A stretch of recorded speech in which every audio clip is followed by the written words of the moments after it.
Abeeno kansubire mbaddeyo bulungi. Mugamba mutabana b'amaka muno njozaayeza abakristu abakatoliki mwenna yonna gye muli ku lw'okufuna paapa omujja era nga bwe yabagambye nange bwe ngenda okubagamba nti emirembe gibeere nammwe. Mbaniriza ku YouTube channel yange wano at Impressions Plus wetukuŋŋaanira nga Impressions Plus family ne tuwayamu ne mbabulira ku bigenda mu maaso nga bwe tuyiga bwe tuseka bwe tukaaba bwe tunyiiga. Mwebale kwekumira ku mukutu, mwebale kubeerako, mbaagala nnyo n'okusinga bwe mukirowooza. Nsiima nnyo obugumiikiriza bwammwe mwenna essaawa eno abatwala obudde ne muleka obulanga obwo ne buyitawo. Mwebale nnyo mwebalire ddala era temujjanga okwo.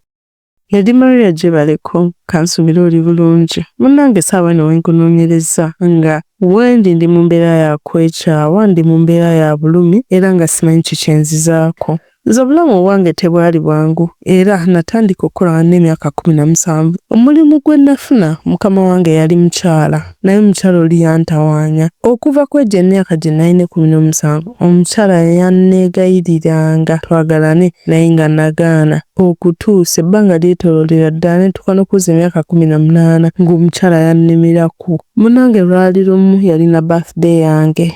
Omukazi yagimanya n'atya saana kukitegeera naye nalinako mukwano gwange gwe natambulanga naye nga tugenda okubeerako ebyaffe bye twakolanga n'okucakala. Baategeka baakola pati yali y'amaanyi nnyo, kwaliko okunywa kwaliko okulya era abantu bangi abajja. Naye simanyi lwaki obudde bwe bwagenda buwunziikirira natandika okulya nga nkoowa nti nkooya ate nga sinze yanywa omwenge ogwali awo nti nanywa omwenge omungi naye mu ngeri emu oba endala neewulira nga nkooye. Natuuka ekiseera neeva mu kwewulira obubi ntandika okufunira ddala kamunguluze owa ddala naye ng'ate omuntu eyali anninaanye yali mukwano gwange tewaliwo omuntu mulala yenna era nga bwe mba nina ekyantukako mukwano gwange oyo yali yakikola.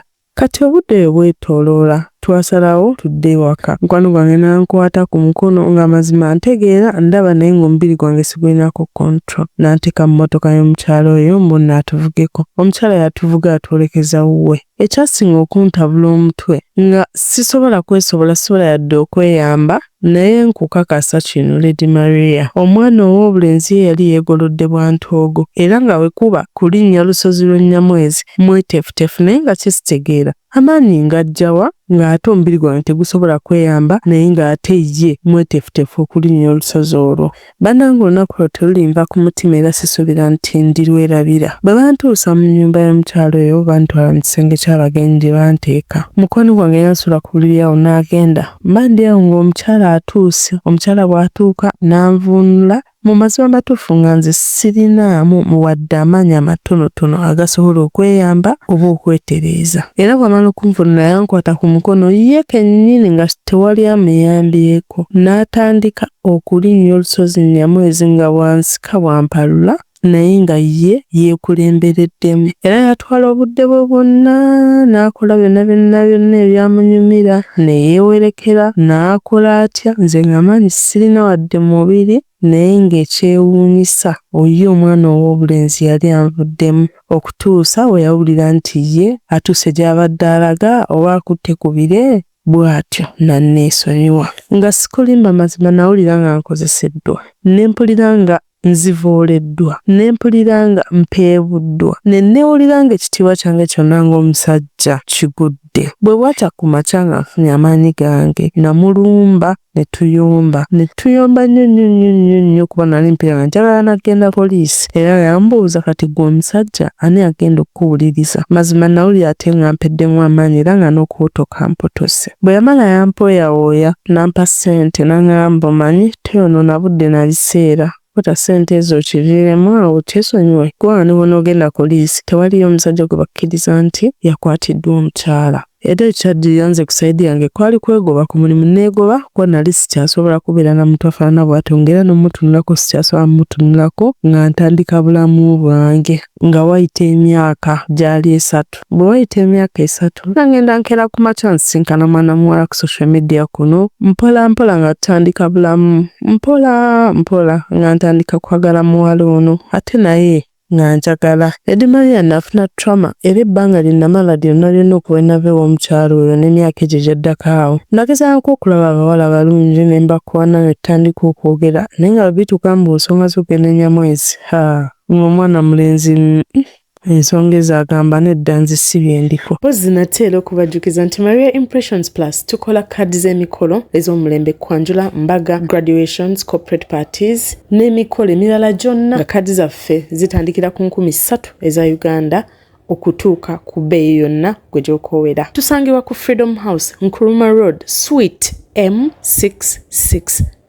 Era ekiseera kyamala kwetoloola weetoloozi ne bako gye nagendako ne bannyamba ne bampa ku ddagala ne nnaabako ne ntereera. Kati we ntereera kwe kufuna ono omuwala era twayogera nnyo era nabeeranga naye muli nga twogera ku ssimu ne mpulira nga obulamu butambula engeri gye yali nti yali ali ku kyeyo. Munne nga bw'omanyi be online dating ebiseera ebimu ebintu ebimu tetwabigendanga deep ebyokumanya abazadde kuba naye n'essuubi nti bwakomawo ngenda kugenda naye ndaba abakadde. Olw'ensonga naye neewulira nti nfunye omuwala ddala gwe ngenda okumala naye obudde bwange obusinga. Olunaku lumu mba ndi awo nga ŋŋamba mama wange mulwadde konzeeyo naye ng'alabe n'obulwadde nga muwayo akasente ke namuwaayo nga nzira ku byange mba mpitayita ku status nga nsanga yapostinze maama we nti nno mulwadde. Ngenda okutunira omukyalo omwetegereza bannange nga ye mukyalo oli eyankwata. Nasooka ne mbuusabuusa ne neewulira nga sibikkiriza bulungi kubanga kyalibadde kitya odds ziri zitya mu bantu bonna bali mu nsi okubeera nga omuwala oyo omukyala ye muntu gwe nasinkana nte nengo naye mukwano. Nawakanamuko ne ŋŋamba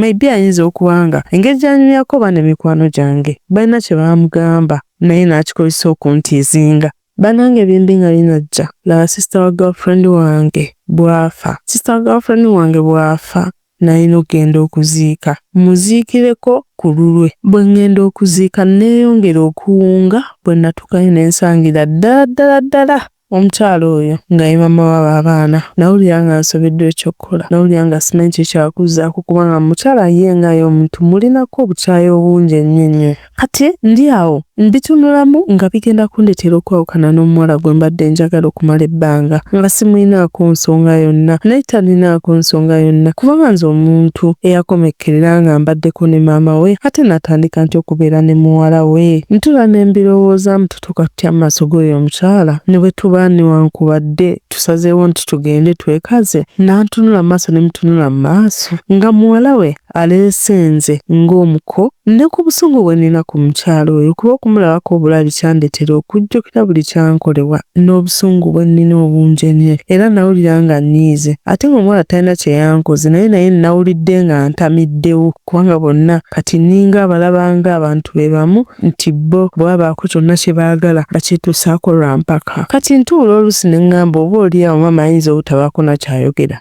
n'asirika busirisi obwo tuba bakola mikolo ne kigenda mu maaso naye bwe tunaazaala abaana tebabe bakikolimo ekitayi kyakuzaala abaana ab'ekikolimo naye muli neewulira nti famire ngirinako hatred obukyayi obw'amaanyi ennyo. Muwala waabwe bwe naamutwala sigenda tuuka eyo ntandika omutulugunya banange ndi sitaaka mpulira binsobedde. Omuwala muwase ngende naye mu maaso ate abaana neekaze bwekaza mbiveeko naye nga mpulira obukyayi bwo nnina bungi n'obusungu nnina bungi. Omuwala kyekituufu mwagala nnyo naye gye nkoma okwagala omuwala ate gye nkoma okubeera nga mpala na maama we ekimenya n'amateeka. Obukyayi bwe nnina ku maama we nabwo bwandeetera okubeera nti n'omuwala yennyini naye mmuteekako obukyayi. Nina engeri gye nneewulira nga sikifuna bulungi ekyokuba nti mwana w'oyo omukyala. Mpozi n'ekirala kye mbadde neerabidde natambulako nga nnemedde okutegeera lwaki nali nfuna obuzibu obwo obukaluubirizibwa nti bwe mba nga ndi n'omukyala nga tugezaako okugenda e Nyamwezi ntandika okuggyayo ebifaananyi by'oli omukyala ntandika okukankana ntandika okujugumira ate nga n'omwana ow'obulenzi teyeenyeenyaako wadde. Omusawo n'aŋŋamba nti nno oyo omukyala ye yankola ekintu ekyo kuba nga yali tayagala nze ngezeeko kuddamu kubeera na muntu mulala yenna. Kati nabadde wano ne nkirowoozaamu nti oba ngezeseze ku muwala we ndabe embeera kati bweri mmale njawukane naye kiwulika ng'ekintu ekiri cruel okukola omuntu atalina kyakoze naye sinanyi nsobeddwa. Bw'atyo nno omwana wattu oyo bw'asobeddwa ng'asaba mumuwabulemu akola atya kubanga ekituufu kiri nti tamanyi kikyazaako naye nga mazima gundi. Mwebale mwenna abeekumidde ku mukutu. Thank you for liking, subscribing, commenting and sharing. Mbagala nnyo nnyo mwebale kwekumira ku mukutu, mwebale kubeerako, mwebale kunjagala, mwebale kulikinga, mwebale kusubscribinga, commenting, sharing, byonna mubikoze baana mmwe. Nze sina kye mboogerako, mbagala nnyo. Noolwekyo downloadinga right now app essaawa eno. Nsigadde ndi Lady Maria, your voice, maestro. Mbagala nnyo, mubeere bulungi, bye.